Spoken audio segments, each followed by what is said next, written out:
picture show. What was the genesis of all this for you?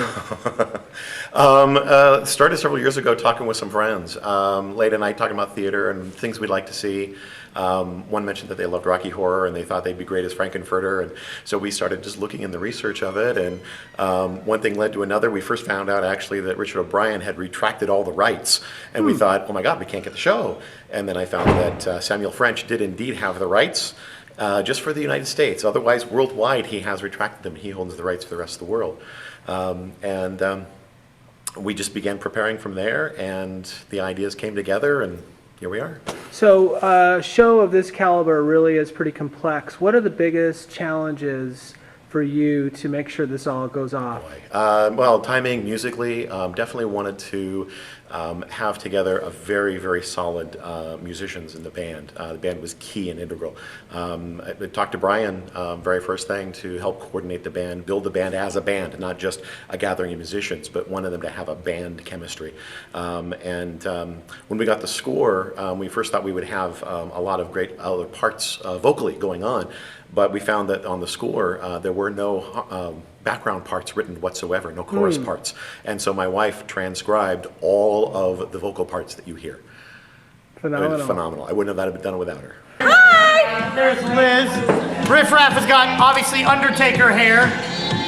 The color that we're spraying on, yellow, and this hairspray, yellow shows up green on stage, especially under the spotlight when I'm in. And so that's what we're doing here. Later on, we'll smash it together as a photo. It's much better now. I'm just so glad to be here tonight. It's like, yay!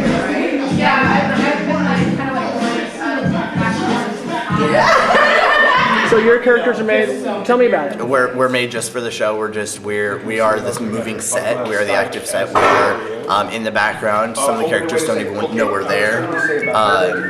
We just move things around. We move people around. It's a lot of fun. We just get to be kind of. You dig it, huh? Yeah, yeah. Absolutely. It's just a little broad dying because when you knocked, he thought you were the candy man.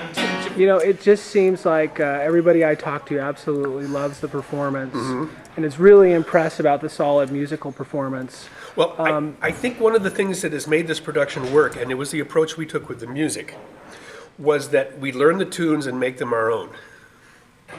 You know, if we're not trying to imitate somebody else doing this. And I think that's what makes the production down here work as well. I mean, that's really the only way to, in my opinion, to bring it off authentically. And this is a show you can do that with. You couldn't do that with the band from My Fair Lady, for instance. You know, you gotta nail the score and move with it. Whereas with this, it was open to what I do on guitar. You know, a little more acoustic than normal. Open to his bass technique, to his drumming technique, to a little more sax, to what the keyboards are doing. It's just all more of an organic approach, making it our own. And I think that's what's helped make the whole production work. And in our case, the band.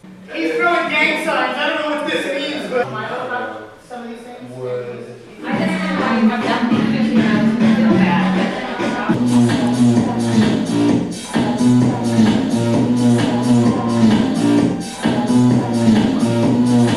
So what do you love most about doing this whole performance?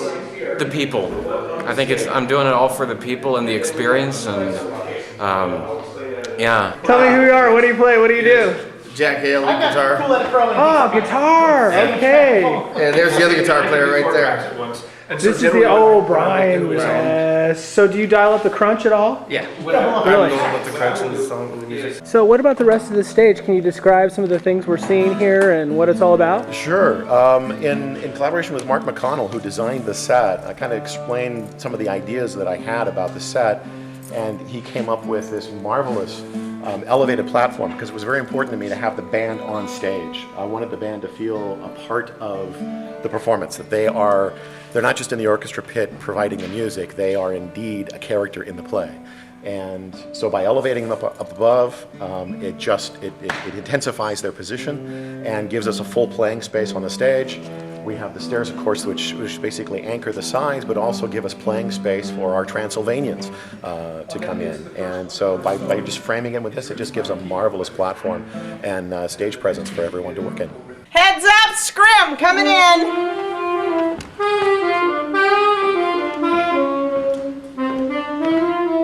Very gently. We're going to slide down. No, to no.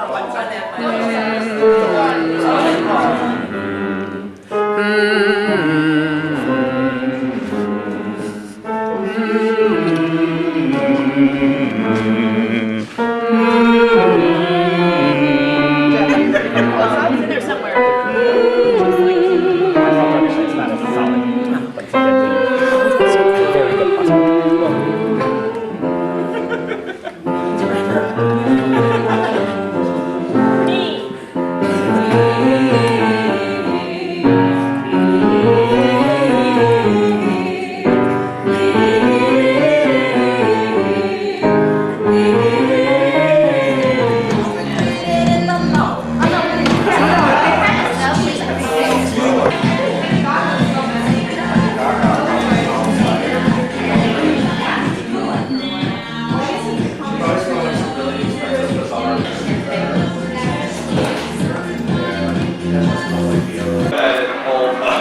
Crazy guy here, the gun there.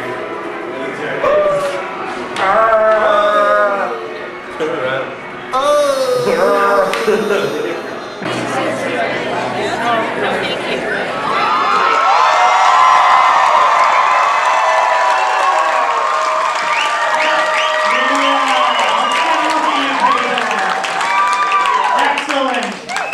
Sold out performance. Thank you. You need to hold this balloon between you at crotch level without using your hands. That means you're close enough to each other.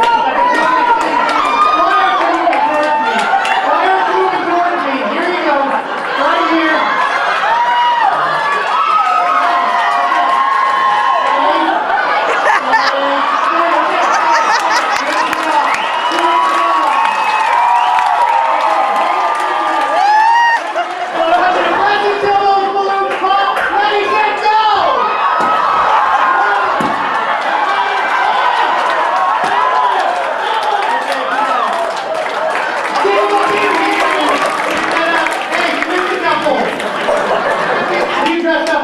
And so is everybody else.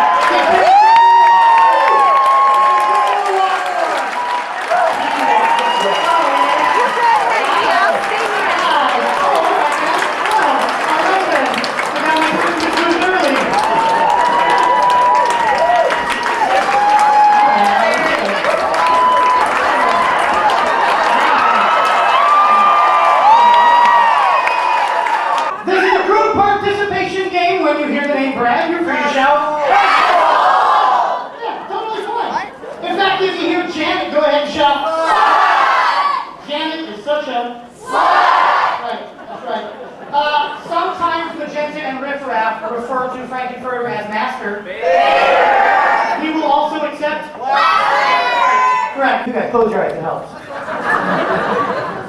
All right.